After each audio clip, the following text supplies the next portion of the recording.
25টি যজ্ঞানুষ্ঠান, কোন মিলন মন্দির কোন অনুষ্ঠানে এরকম 25টি যজ্ঞ আয়োজন করা হয় না।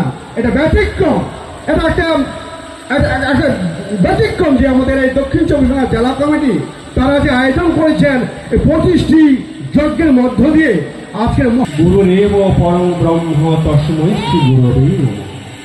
মুখং করতে বাচালং পঙ্গুলাং হতে গিরিং যৎকৃপা তমহং বন্দে পরমানন্দ মাধবম। ত্বমেব মাতা চ পিতা ত্বমেব বন্ধুস্য সখা ত্বমেব বিদ্যা দ্রবিণং ত্বমেব সর্বং মম দেব ত্বমেব সর্বং মম দেব ত্বমেব সর্বং মম দেব।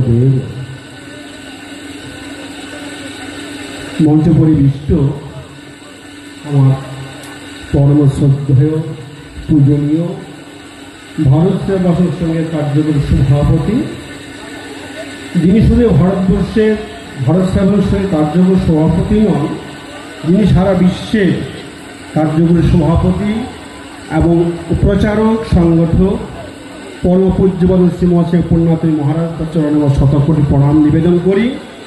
অবশ্যই রয়েছেন ভারত সেবাসন সংঘের অন্যান্য সন্ন্যাসী বৃন্দ, তাদের চরণে আমার শতকোটি প্রণাম। এছাড়াও সারা পশ্চিম বাংলা থেকে আগত বিভিন্ন মঠ মন্দিরের যে সন্ন্যাসিনী যারা সাধু সন্ত এসেছেন, সকলের চরণে আমার শতকোটি প্রণাম। আগত সারা দক্ষিণ চব্বিশ জেলা বিভিন্ন মিলনমন্দির থেকে আগত সদস্যরা, মিলনমন্দিরে যারা কর্মকর্তা, আমার মায়েরা, বাবারা, সকলেই যারা এসেছেন, সকলের প্রতি রইল আমার আগাম নববর্ষের তৃতীয় শুভেচ্ছা এবং বিশেষ করে মায়েদের চরণে আমার প্রণাম। আজকে 2025 সালের 23শে মার্চ আজকে দিনটিকে এখানে নির্ধারণ করা হয়েছে আপনাদের লক্ষ্মীকান্তপুরের নর্থের মাঠে। ভারত সেবাসন সংঘ উদ্যোগে এবং আপনাদের এই লক্ষ্মীকান্তপুর এবং যে আমাদের দক্ষিণ চব্বিশ জেলা কমিটির পরিচালনায় যে অনুষ্ঠানটি হিন্দু ধর্ম সংস্কৃতি মহাসম্মেলন এবং বিশ্ব শান্তি যজ্ঞ অনুষ্ঠান, আমি অনুষ্ঠানে আসতে পেরে নিজেকে অত্যন্ত গর্বিত এবং আনন্দ বোধ করছি। আমি অভিভূত যে এরকম একটি মিলনবন্ধ অনুষ্ঠানে আমি আমার সঙ্গ জীবনে দেখেছি। আমি আমার সঙ্গ জীবনে 38 বছর চলছে। আমি শ্রী ঠাকুরের আশ্রয়ে আছি 38 বছর ধরে, কিন্তু এইরকম 3টি মঞ্চে অনুষ্ঠান আমার জীবনে প্রথম। আমার মনে হয় আমার সঙ্গে একমত হবেন স্বামীজিরা, যে স্বামীজি শতবর্ষ যিনি অতিক্রান্ত করে চলেছেন, কিন্তু এইরকম 3 মঞ্চে অনুষ্ঠান হয় আমার মনে হয় এটি ওর প্রথম। দেখেছি গয়া আশ্রমে সেখানে 2টি মঞ্চ করা হয়, বা অন্যান্য বড় বড় আশ্রমে 2টি মঞ্চ করা হয়, কিন্তু এই 3 মঞ্চে অনুষ্ঠান আমার জীবনে প্রথম। আমার সঙ্গে স্বামীজিরা একমত হবেন যে এরকম 3 মঞ্চে মিলনবন্ধ অনুষ্ঠান এটি মনে ভারত সেবাসন সংঘের প্রথম কোনো হিন্দু সংস্কৃতি সম্মেলনের মহাসম্মেলন আয়োজন করা হয়েছে। আমরা অভিভূত যে এইরকম শতাধিক সন্ন্যাসী সারা পশ্চিমবঙ্গে আগত শতাধিক সন্ন্যাসীকে নিয়ে এইরকম কোনো মিলন মন্দিরের সামনে হতে পারে, এটা আমাদের জানা ছিল না। শুনেছিলাম শ্রীমৎ স্বামী বিজয়ানন্দজির নেতৃত্বে বিশাল অনুষ্ঠান হয়েছিল এই দক্ষিণ চব্বিশ পরগনায় ওই ঢোলার মাঠে, কিন্তু এইরকম শতাধিক সন্ন্যাসী এখানে জমায়েত হয়েছিল কিনা সন্দেহ। তার থেকে বড় কথা হলো যে এই যে এখানে 25টি যজ্ঞানুষ্ঠান, কোন মিলন মন্দির কোন অনুষ্ঠানে এরকম 25টি যজ্ঞ আয়োজন করা হয় না। এটা ব্যতিক্রম, এটা একটা ব্যতিক্রম যে আমাদের এই দক্ষিণ চব্বিশ পরগনা জেলা কমিটি তারা যে আয়োজন করেছেন এই 25টি যজ্ঞের মধ্য দিয়ে আজকের মহাসম্মেলন আয়োজন করেছেন। তাই এটি একটি কি বলবো, একটা দৃষ্টান্তমূলক একটি অনুষ্ঠান, যেখানে 25টি যজ্ঞের আয়োজন, শতাধিক সন্ন্যাসী যেখানে আগত হয়েছেন, যেখানে 3টি মঞ্চে একটি মঞ্চে চণ্ডীপাঠ গীতাপাঠ হচ্ছে। এই প্রথম ভারতবর্ষের বুকে এই পশ্চিমবাংলায় এই দক্ষিণ চব্বিশ জেলা কমিটি দেখিয়ে দিল যে 25 যজ্ঞ করে শতাধিক সন্ন্যাসীকে একত্রিত করে তিন মঞ্চে এরকম একটা বিশাল আকারে একটা যজ্ঞের একটা অনুষ্ঠান আয়োজন করা যায়। ঠাকুরের কাছে আমি প্রার্থনা করব এই দক্ষিণ চব্বিশ জেলা কমিটির, শুধু দক্ষিণ চব্বিশ জেলা কমিটি নয়, সারা দক্ষিণ চব্বিশ পরগনার মানুষ যারা আপনার এসেছেন বিভিন্ন মিলন থেকে, তাদের সে ঠাকুরের আশীর্বাদ বর্ষিত হোক। আচার্যদেব 1917 খ্রিস্টাব্দে তিনি সংঘটি প্রতিষ্ঠা করলেন বাজিতপুর ধামে, এবং 1923 খ্রিস্টাব্দে সংঘটির নামকরণ করলেন ভারত সেবাশ্রম সংঘ। একের পর একটা কর্মকাণ্ড, তার অশিক্ষিত নিবারণ, তার এই অনুন্নত উন্নয়ন, আদিবাসী কল্যাণ, তীর্থ সংস্কার, ওই ধর্ম প্রচার, একের পর একটার কাজ। এত কাজ করার পর তিনি বলছেন I am not satisfied. Why? তিনি বলছেন এত কিছু কাজ করার পরেও আমার মধ্যে এখন অভাব বোধ করছি, এবং এটাই হবে আমার, এটাই হবে last, this is the last and largest movement, সেটি হলো হিন্দু সমন্বয় আন্দোলন। আচার্যদেব তাই এত কাজ করার পরেও তার শত সংঘ প্রতিষ্ঠা, দেশের সঙ্গে নামকরণ, 24 সালে তার গয়া তার আশ্রম প্রতিষ্ঠা, 26 সালে পুরী বেনারসি তার সংঘ প্রতিষ্ঠা, এছাড়া তাদের তীর্থ সংস্কার, তার ধর্ম প্রচার, অশিক্ষিত নিবারণ, আদিবাসী উন্নয়ন প্রভৃতি কাজ, এত কিছু কাজ হওয়ার পরেও তিনি বলছেন যে আমার আরেকটি বড় কাজ বাকি রয়ে গেছে। সেই কাজটি কি? তিনি বলেন এটি হচ্ছে আমার হিন্দু সমন্বয় আন্দোলন। যে হিন্দু সমন্বয় আন্দোলন সূত্র ধরেই আর সারা ভারতবর্ষে বুকে প্রায় 5 শতাধিক তার অধিক আমাদের এখানে যে হিন্দু মিলন মন্দির এখানে প্রতিষ্ঠিত হয়েছে।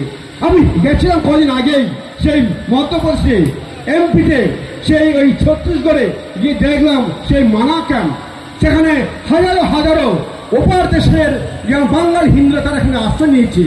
দেশ যখন ভাগ হয়েছিল, দেশ যখন বিভাজন হয় 1947 সালে, তখন শত লক্ষ ওই ওপার বাঙালি হিন্দু তারা এপার ভারতবর্ষে তারা আশ্রয় নিয়েছে ওই এমপি, ইউপি, ছত্তিশগড়ে।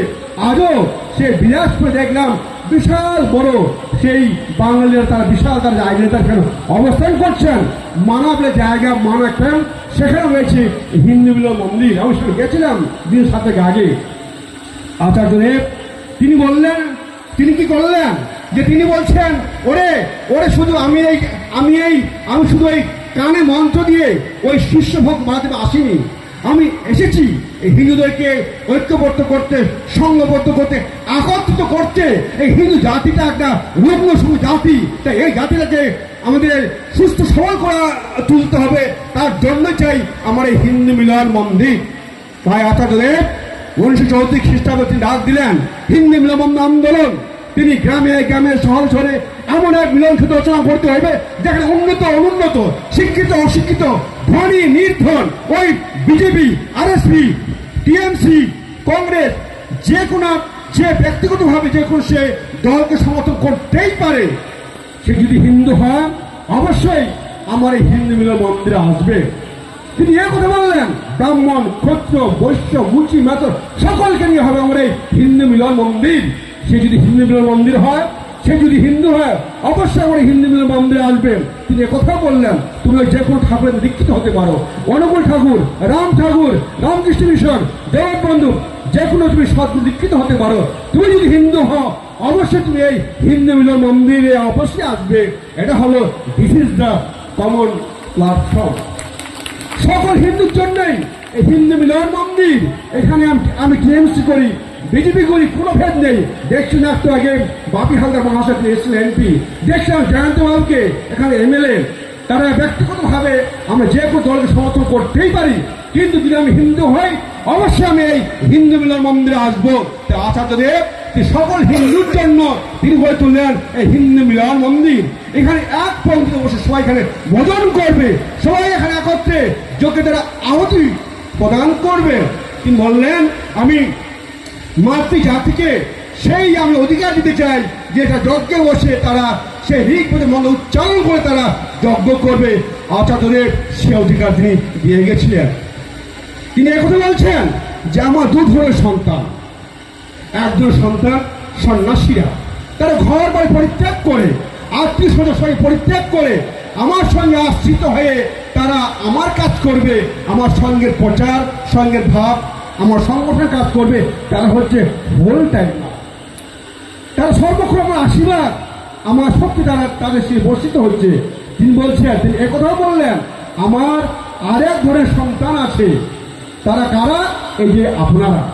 তারা গৃহে থাকবে, তার স্ত্রী, পুত্র, পরিবার, পরিজন সকলে থাকবে। সকলের দায় দায়িত্ব ভরণ বসে মিটিয়ে তারা আমার মিলন মন্দিরে যুক্ত হয়ে তারা মিলন মন্দিরে তারা কাজ করবে, আমার সংগঠনে তারা কাজ করবে, আমরা ভাবতে প্রচার করবে। এরা হলো কে? এরা হচ্ছে পার্ট টাইমার। এরাও আমার শক্তি, আমার আশীর্বাদ তাদের বর্ষিত হবে। তাই বন্ধুগণ, আপনি যারা এখানে উপস্থিত হয়েছে এই নট্যের মাঠে, আপনার কোনো অংশে আবার কম নন।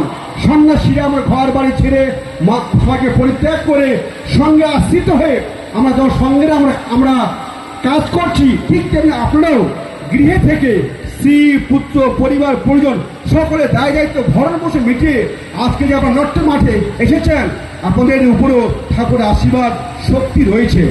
আমি ব্যক্তিগত মনে করি আমরা সন্ন্যাসীরা আমাদের একটাই দিক, আমরা সঙ্গের আমরা প্রচার করি, সঙ্গে চিন্তা করি, কিন্তু আপনারা আপনাদের দিকটা আরো ডিফিকাল্ট।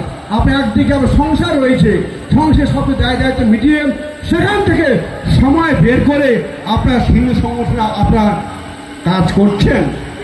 তাই কোন অংশে আপনারা কম নন। ঠাকুরের আশীর্বাদ, ঠাকুরের শক্তি, তার আশীর্বাদ আপনাদের রয়েছে। আর দক্ষিণ চব্বিশ পরগনার কথা আমি এবার সে জায়গায় আছি। দক্ষিণ চব্বিশ পরগনা এমন একটি জেলা, আমাদের কলকাতা আসলে সবচেয়ে নিকটতম জেলা।